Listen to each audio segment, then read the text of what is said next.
नमस्कार, आप देख रहे हैं राज्यसभा टीवी। आपके साथ मैं हूं अंकिता और सबसे पहले एक नजर डालेंगे इस वक्त की हेडलाइंस पर।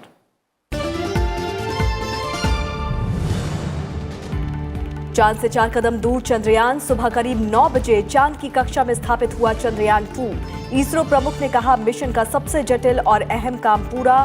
2 सितंबर को लैंडर से अलग होगा ऑर्बिटर। 7 सितंबर को चंद्रमा की सतह पर उतरेगा चंद्रयान।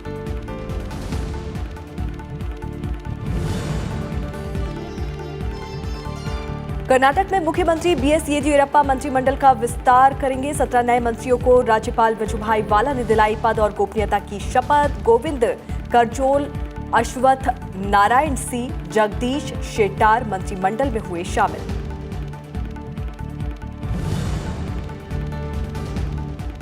लातविया के दौरे पर उपराष्ट्रपति एम वेंकैया नायडू। प्रतिनिधि मंडल स्तर की वार्ता के बाद कई करार की उम्मीद।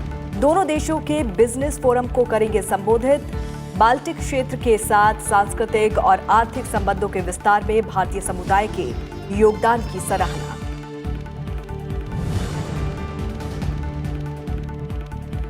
प्रधानमंत्री नरेंद्र मोदी और अमेरिकी राष्ट्रपति डोनाल्ड ट्रंप के बीच टेलीफोन पर बातचीत। द्विपक्षीय मसले के साथ साथ सीमा पार आतंकवाद और क्षेत्रीय मुद्दों पर हुई चर्चा।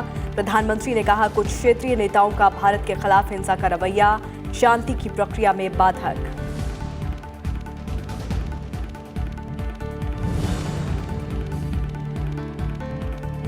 मशहूर संगीतकार खयाम का 92 साल की उम्र में निधन। संगीत के जादू से करोड़ों लोगों को बनाया अपना दीवाना। प्रधानमंत्री नरेंद्र मोदी समेत फिल्म कला और राजनीति क्षेत्र से जुड़े लोगों ने जताया शोक।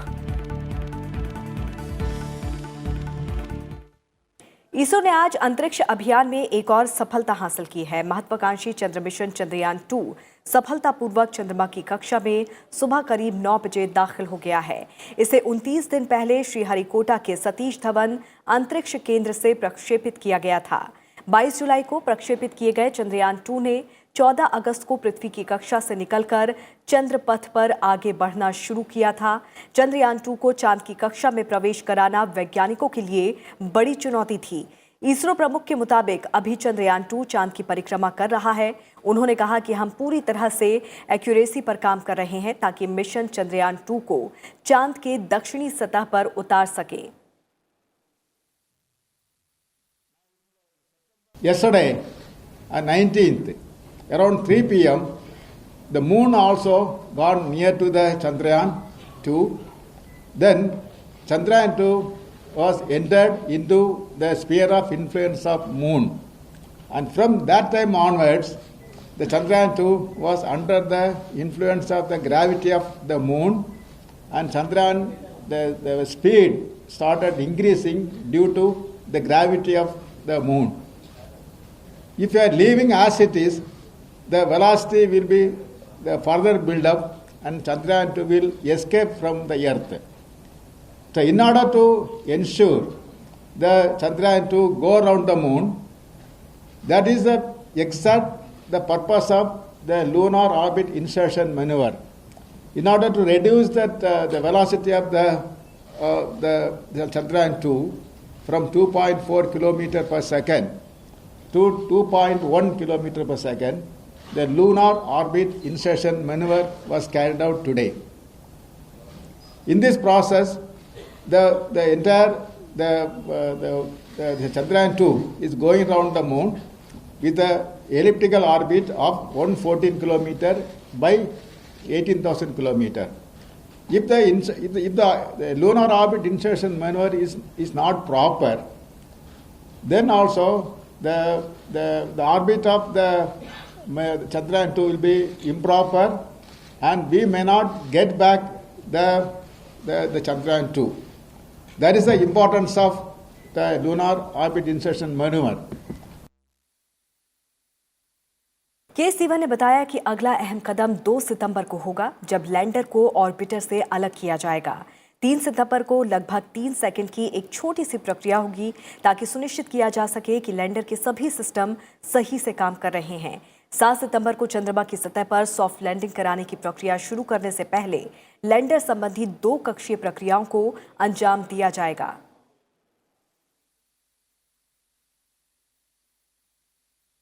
What next? We are going to have 4 more lunar burn. We are going to have. The next one will be tomorrow by around 1 o'clock. Then we have 3 more maneuvers. That is 28th and 30th and the 1st September. By this process, the orbit of the Chandrayaan 2 will be reduced from 18,000 kilometer to something like 100 kilometer by 100 kilometer circular orbit around the moon by 1st September. Then the next major event is happening on 2nd September, wherein the lander will be separated from the orbiter. Till now, the entire operations are carried out by the propulsion systems from the orbiter, and from September 2nd onwards, the entire attention will be towards lander. That is, lander will be separated from the orbiter. और अब बात करेंगे उपराष्ट्रपति M Venkaiah Naidu के Baltic क्षेत्र के दौरे की।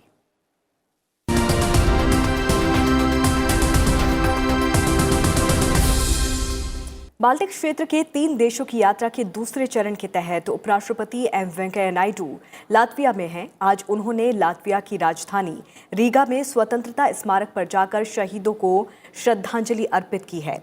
इसके बाद उपराष्ट्रपति की लातविया के प्रधानमंत्री क्रिजनिस करिन्स के साथ द्विपक्षीय बैठक हुई।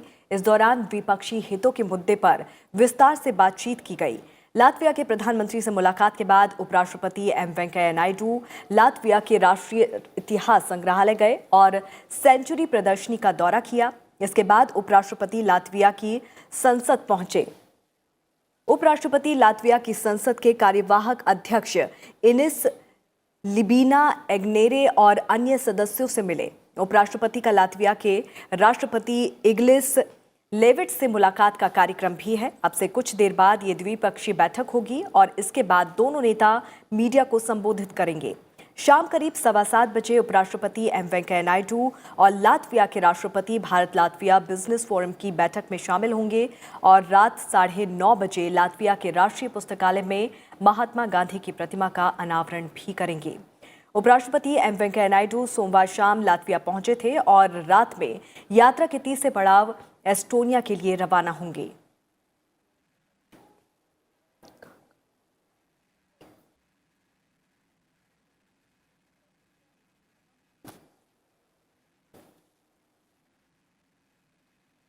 लातविया में उपराष्ट्रपति एम वेंकैया नायडू ने कल भारतीय समुदाय के लोगों से मुलाकात की और बाल्टिक क्षेत्र के साथ भारत के सांस्कृतिक और आर्थिक संबंधों के विस्तार में उनके प्रयासों की सराहना की। उन्होंने कहा कि तकनीक के इस दौर में भारत और लातविया के लिए मिलकर काम करने के कई मौके हैं। उन्होंने कहा कि भारत सभी क्षेत्रों में लातविया के साथ अपने संबंधों को और मजबूत करने के लिए प्रतिबद्ध है। नमस्कार।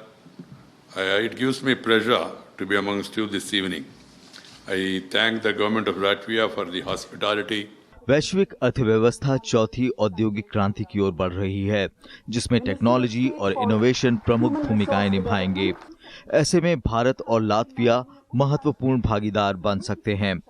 उपराष्ट्रपति एम वेंकैया नायडू ने सोमवार को लातविया की राजधानी रीगा में भारतीय समुदाय को संबोधित करते हुए ये बात कही। उन्होंने कहा कि अगर भारतीय और लातवियाई कंपनियों के बीच सहयोग बढ़ाया जाए तो तकनीक के नए युग में दोनों ही देशों के लिए अपार संभावनाएं हैं।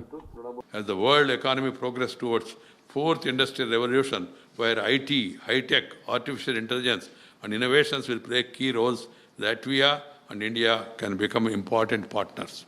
I see a lot of scope for India and Latvian companies to engage in new age technologies through partnership and collaboration. उपराष्ट्रपति ने कहा कि दुनिया भर में भारत से बाहर बसे 30 करोड़ भारतीयों ने अन्य देशों के साथ भारत के रिश्ते मजबूत करने का काम किया है। साथ ही भारत की संस्कृति को बढ़ाया है और उनके योगदान पर देश को गर्व है। You have flourished in your country of adoption by your accomplishments and your contribution to the development of the country has been well recognized. You have been helpful in bringing foreign investments, technology, expertise, and goodwill to India. Each of you working abroad can realize your own dreams and can also contribute to the growing aspiration of your motherland. उपराष्ट्रपति ने कहा कि Latvia में बसे भारतीय समुदाय की तादाद भले ही कम हो, लेकिन उन्होंने भारत लातविया के बीच संबंधों को मजबूत बनाने का काम किया है और दोनों देशों के लोगों के बीच आपसी संपर्क को बढ़ाया है। Latvia and India enjoy friendly and cordial relations. Our relations have been growing steadily in diverse spheres since the establishment of our diplomatic relations in 1991. India is committed to strengthening its relations with Latvia in all spheres, including business and investment, cultural and academic cooperation, and people-to-people connect. उपराष्ट्रपति ने Latvia में भारतीय समुदाय और छात्रों द्वारा खुद के लिए खास जगह बनाने को लेकर सराहना भी की। उन्होंने कहा कि भारत की प्रवासी नीति और पहुंच में एक नई गतिशीलता आई है। उपराष्ट्रपति ने विदेशों में बसे युवाओं को भारत को जानो जैसे कार्यक्रम के जरिए भारत के साथ जुड़ने के लिए आमंत्रित भी किया। लातविया से राजकमल राव, राज्यसभा टीवी। उपराष्ट्रपति ने भारतीय समुदाय को संबोधित करते हुए जम्मू कश्मीर से अनुच्छेद 370 को हटाए जाने पर भी बात की है। उपराष्ट्रपति ने कहा कि भारत सरकार देश के समग्र विकास के लिए ठोस फैसले ले रही है। उन्होंने कहा कि अनुच्छेद 370 को हटाने का मकसद जम्मू कश्मीर के लोगों तक तमाम सुविधाएं और सरकारी योजनाओं को फायदा पहुंचाना है। So we have to take action. You have to take action, whether it's attacking black money or whether it's dealing with such problems or terror and all. One has to be bold enough and take strong actions. This is what has happened and all. And now world also is realizing Kashmir is an integral part of India. There is no question of giving 1 inch of land. Now in India, the previous unanimous resolution of Indian Parliament is to take back POK. That's why yesterday Defense Minister made a statement, if at all we need to talk to our neighbor, we'll be talking about handing over back POK to India. This is the position of India. प्रधानमंत्री नरेंद्र मोदी और अमेरिकी राष्ट्रपति Donald Trump के बीच कल telephone पर बातचीत में द्विपक्षीय मसले के साथ साथ सीमा पार आतंकवाद और क्षेत्रीय मुद्दों पर चर्चा हुई। प्रधानमंत्री नरेंद्र मोदी ने कहा कि कुछ क्षेत्रीय नेताओं का भारत के खिलाफ हिंसा का रवैया शांति की प्रक्रिया में बाधक है। करीब 30 मिनट की बातचीत में प्रधानमंत्री ने आतंकवाद और हिंसा मुक्त वातावरण तैयार करने और बिना किसी अपवाद के सीमा पार से आतंकवाद बंद करने के महत्व पर जोर दिया। उन्होंने गरीबी, अशिक्षा और बीमारी से लड़ाई में समर्थन करने वाले किसी के भी साथ सहयोग करने की भारत की प्रतिबद्धता दोहराई। बातचीत में द्विपक्षीय कारोबार, अफगानिस्तान समेत दूसरे द्विपक्षीय संबंधों जैसे तमाम मसलों पर बातचीत हुई। दोनों नेताओं के बीच अफगानिस्तान को लेकर भी बातचीत हुई। प्रधानमंत्री ने अफगानिस्तान की स्वतंत्रता के 100वें साल का जिक्र करते हुए कहा कि हम सुरक्षित, संगठित, लोकतांत्रिक और वास्तविक अर्थों में स्वतंत्र अफगानिस्तान के लिए काम करने को तत्पर हैं। प्रधानमंत्री नरेंद्र मोदी और राष्ट्रपति ट्रंप के बीच अमेरिका और भारत के कारोबार को लेकर भी चर्चा हुई। ओसाका में दोनों नेताओं के बीच हुई द्विपक्षीय वार्ता का जिक्र करते हुए प्रधानमंत्री ने कहा कि हमें उम्मीद है कि भारत और अमेरिका के वाणिज्य मंत्री जल्द ही मिलेंगे। इसके साथ ही राष्ट्रपति ट्रंप और प्रधानमंत्री ने नियमित संपर्क में रहने की बात भी कही। ये बातचीत गर्मजोशी भरी और सौहार्दपूर्ण तरीके से हुई, जो दोनों नेताओं के बीच संबंधों को बनाता है। राष्ट्रपति ट्रंप ने कश्मीर मसले पर इमरान खान को संयम बरतने की सलाह भी दी। रक्षा मंत्री राजनाथ सिंह और वायुसेना प्रमुख air chief marshal BS Dhanoa ने डिफेंस इक्विपमेंट के आधुनिकीकरण पर सेमिनार के दौरान किताब का विमोचन किया। इस दौरान रक्षा मंत्री राजनाथ सिंह ने कहा कि हमने निजी रक्षा क्षेत्र को सरकारी संस्थाओं के परीक्षण सुविधाएं प्रदान करने के प्रस्ताव को मंजूरी दे दी है। सरकार द्वारा एक औपचारिक आदेश दिया जाना बाकी है। इससे निजी संस्थाओं द्वारा परीक्षण सुविधाओं का उपयोग के दौरान आने वाली विभिन्न अड़चनें दूर होंगी। Easy access to these test facilities to the private sector will go a long way in helping the industry meet the best quality standards required for defense equipment manufacturing. I sincerely hope that this synergy between the government's efforts and the industry participation will help fulfill our long cherished dream of making India a front runner in defense production. Bharat आने वाले विदेशी पर्यटकों के लिए सरकार ने ई tourist visa सुविधा के तहत नई शुल्क व्यवस्था की शुरुआत की है। इसके तहत जुलाई से मार्च के बीच के सीजन में भारत आने वाले विदेशी पर्यटकों की तादाद काफी ज्यादा रहती है। लिहाजा पीक सीजन में विदेशी पर्यटकों को 30 दिनों की अवधि के ई टूरिस्ट वीजा के लिए 25 अमेरिकी डॉलर का शुल्क देना होगा। वहीं अगर विदेशी पर्यटक अप्रैल से जून के बीच भारत की यात्रा करते हैं और उस दौरान पर्यटकों की तादाद में अगर कमी दर्ज की जाती है तो उनसे वसूले जाने वाले ई टूरिस्ट वीजा शुल्क में कमी की जा सकती है। इसके लिए उन्हें $10 चुकाने होंगे। इसके अलावा सरकार विदेशी पर्यटकों के लिए $80 के भुगतान पर 5 साल और $40 के भुगतान पर 1 साल के ई टूरिस्ट वीजा की सुविधा शुरू करने पर भी विचार कर रही है। केंद्रीय मंत्री प्रहलाद सिंह पटेल ने इस बारे में जानकारी दी। उन्होंने कहा कि ये कदम विदेशी पर्यटकों को भारत आने के लिए प्रोत्साहित करने के मकसद से उठाया गया है। दरअसल देश में पर्यटन के विकास संबंधी संभावनाओं पर मंथन के लिए राजधानी दिल्ली में सभी राज्यों के पर्यटन मंत्रियों का राष्ट्रीय सम्मेलन बुलाया गया है। कार्यक्रम में केंद्रीय पर्यटन मंत्री ने कहा कि राज्य सरकारों और केंद्र शासित प्रदेशों के समन्वय के बिना पर्यटन के क्षेत्र को विकसित नहीं किया जा सकता।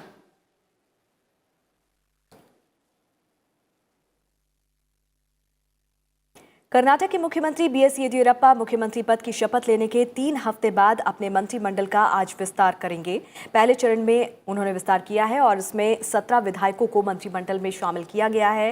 राज्यपाल वजुभाई वाला राजभवन में नए मंत्रियों को पद और गोपनीयता की शपथ दिलाएंगे और इस दौरान जिन मंत्रियों की शपथ दिलाई गई है उसमें गोविंद करजोल, अश्वत्थ नारायण सिंह, जगदीश शेट्टार, के.एस. ईश्वरप्पा और शशिकला जोले अन्ना साहेब शामिल हैं। बीएस येदियुरप्पा ने 26 जुलाई को कर्नाटक के मुख्यमंत्री पद का कार्यभार संभालने के बाद पहली बार मंत्रिमंडल का विस्तार किया। जम्मू कश्मीर में हालात तेजी से सामान्य हो रहे हैं। श्रीनगर में प्राथमिक विद्यालय फिर से खुल गए हैं। बच्चे एक बार फिर अपने बस्तों के साथ इन स्कूलों की रौनक बढ़ाते हुए नजर आए। स्कूलों में बच्चे सामान्य रूप से दिखाई पड़े। इसके बाद अब सरकार ने बुधवार से कश्मीर घाटी में सभी मध्य स्तर के स्कूलों को फिर से खोलने का फैसला किया है। जम्मू कश्मीर से अनुच्छेद 370 हटाए जाने से पहले एहतियातन ये स्कूल बंद किए गए थे। हालात सामान्य होते ही दूसरे जिलों के स्कूल भी खोल दिए जाएंगे। दूसरी तरफ किसी भी अव्यवस्था से निपटने के लिए सेना समेत सुरक्षा बल तैनात हैं। घाटी में पाबंदियों में दी गई ढील जारी है। स्थानीय अधिकारी हालातों का जायजा ले रहे हैं और जल्द ही कुछ और पाबंदियां हटाई जा सकती हैं। इस बीच जम्मू कश्मीर में व्यापारिक संघों ने आयकर और वस्तु और सेवा कर रिटर्न भरने की अंतिम तारीख बढ़ाने की मांग की। उन्होंने कहा कि 370 के प्रावधानों के हटने के बाद राज्य में उत्पन्न स्थिति के चलते इंटरनेट समेत दूरसंचार सेवाएं बाधित हुई हैं।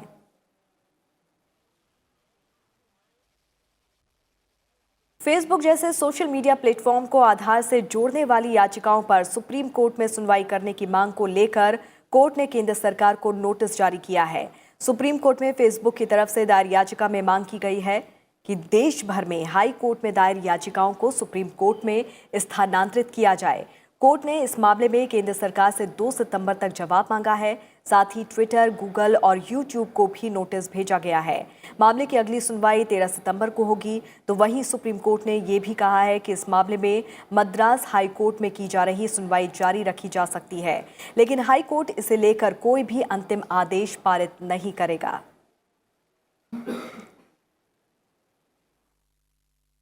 मध्य प्रदेश के मुख्यमंत्री कमलनाथ के भांजे रतुल पुरी को गिरफ्तार कर लिया गया है। जांच एजेंसी प्रवर्तन निदेशालय ने बैंक धोखाधड़ी मामले में रतुल पुरी को गिरफ्तार किया है। रतुल पुरी को आज सीबीआई कोर्ट में पेश किया जाएगा। रतुल पुरी के खिलाफ सेंट्रल बैंक ऑफ इंडिया ने सीबीआई के पास शिकायत दर्ज कराई थी और इसके बाद शनिवार को रतुल पुरी के खिलाफ मुकदमा दर्ज किया गया था। इसके साथ ही प्रवर्तन निदेशालय ने भी मामला दर्ज किया था और इस मामले में पुरी ने उनकी कंपनी मोजरवेयर के लिए सेंट्रल बैंक ऑफ इंडिया से 354 करोड़ रुपए का लोन लिया था। देश के उत्तरी राज्यों में बारिश की वजह से कम 38 लोगों की जान चली गई। उत्तराखंड और हिमाचल प्रदेश में कई जगह हुए भूस्खलन की वजह से सैकड़ों लोग फंस गए हैं। बारिश के कारण पंजाब, हरियाणा और जम्मू के कई इलाकों में बाढ़ आ गई है। पंजाब और हरियाणा के कई हिस्सों में प्रशासन अलर्ट पर है। विदेश मंत्री एस जयशंकर बांग्लादेश के दौरे पर हैं, जहां उन्होंने बांग्लादेश में अपने बांग्लादेशी समकक्ष AK अब्दुल मोमेन से मुलाकात कर द्विपक्षीय संबंधों को और मजबूत बनाने पर चर्चा की। विदेश मंत्री ने आज बंधु स्मारक संग्रहालय में बांग्लादेश के संस्थापक शेख मुजीबुर रहमान को श्रद्धांजलि अर्पित की और एस जयशंकर सोमवार को 2 दिवसीय बांग्लादेश की यात्रा पर पहुंचे थे। बंगबंधु स्मारक संग्रहालय बांग्लादेश की राजधानी ढाका में धान मंडी इलाके में है। ये वास्तव में मुजीबुर रहमान का निजी आवास था। विदेश मंत्री का कार्यभार संभालने के बाद उनकी ये पहली बांग्लादेश यात्रा है। पूर्व प्रधानमंत्री राजीव गांधी की जयंती पर आज देश उन्हें याद कर रहा है। संसद भवन के केंद्रीय कक्ष में पूर्व प्रधानमंत्री राजीव गांधी को श्रद्धांजलि दी गई। बीजेपी के वरिष्ठ नेता लालकृष्ण आडवाणी, लोकसभा अध्यक्ष ओम बिरला, कांग्रेस के अंतरिम अध्यक्ष सोनिया गांधी, राज्यसभा के उपसभापति हरिवंश राहुल गांधी समेत कई नेताओं ने राजीव गांधी के चित्र पर श्रद्धा सुमन अर्पित किए। 20 अगस्त 1944 को जन्मे राजीव गांधी 1984 से 1989 के दौरान देश के प्रधानमंत्री रहे। राजीव गांधी की याद में ही 20 अगस्त को सद्भावना दिवस के रूप में मनाया जाता है। राजीव गांधी ने साइबर क्रांति और पंचायती राज व्यवस्था समेत कई क्षेत्रों में उन्होंने महत्वपूर्ण योगदान दिया। हिंदी सिनेमा के दिग्गज संगीतकार खयाम का 92 साल की उम्र में कल निधन हो गया। खयाम लंबे वक्त से बीमार थे और मुंबई के एक अस्पताल में उनका इलाज चल रहा था। मशहूर संगीतकार के निधन से फिल्म जगत में शोक की लहर है। खयाम ने पहली बार फिल्म हीर रांझा में संगीत दिया, लेकिन मोहम्मद रफ़ी के गीत अकेले में वो घबराते तो होंगे से उन्हें पहचान मिली। फिल्म शोला और शबनम ने उन्हें संगीतकार के रूप में स्थापित कर दिया। खयाम ने कई हिट फिल्मों जैसे कभी कभी और उमराव जान के लिए म्यूजिक कंपोज किया था। इन मूवीज के गाने एवरग्रीन माने जाते हैं। प्रधानमंत्री नरेंद्र मोदी ने खयाम के निधन पर शोक जताते हुए श्रद्धांजलि दी। उन्होंने ट्वीट किया कि सुप्रसिद्ध संगीतकार खयाम साहब के निधन से अत्यंत दुख हुआ है। उन्होंने अपनी यादगार धुनों से अनगिनत गीतों को अमर बना दिया। उनके अप्रतिम योगदान के लिए फिल्म और कला जगत हमेशा उनका ऋणी रहेगा। दुख की इस घड़ी में मेरी संवेदनाएं उनके चाहने वालों के साथ है।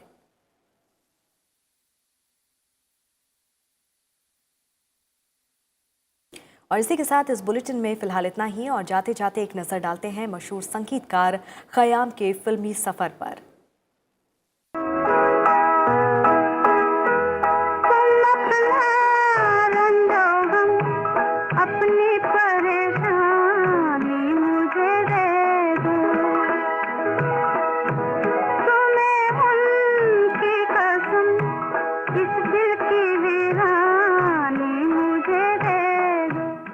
मोहम्मद ज़हूर खयाम संगीत की दुनिया का एक ऐसा सितारा जिन्हें ज़माना खयाम के नाम से जानता है। 18 फरवरी 1927 को पंजाब के जालंधर जिले के नवाब शहर में जन्मे खयाम को हिंदी सिनेमा को बेहतरीन संगीत से नवाजने के लिए जाना जाता है।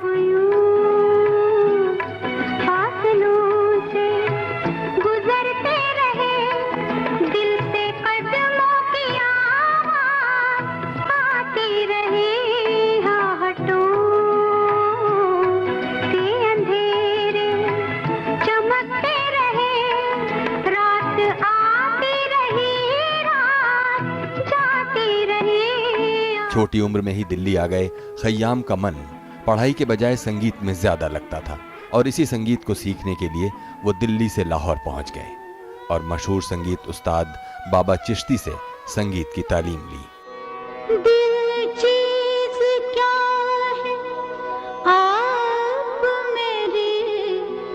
जान लीजिए बस एक बार मेरा कहा, बस एक बार मेरा कहा मान लीजिए।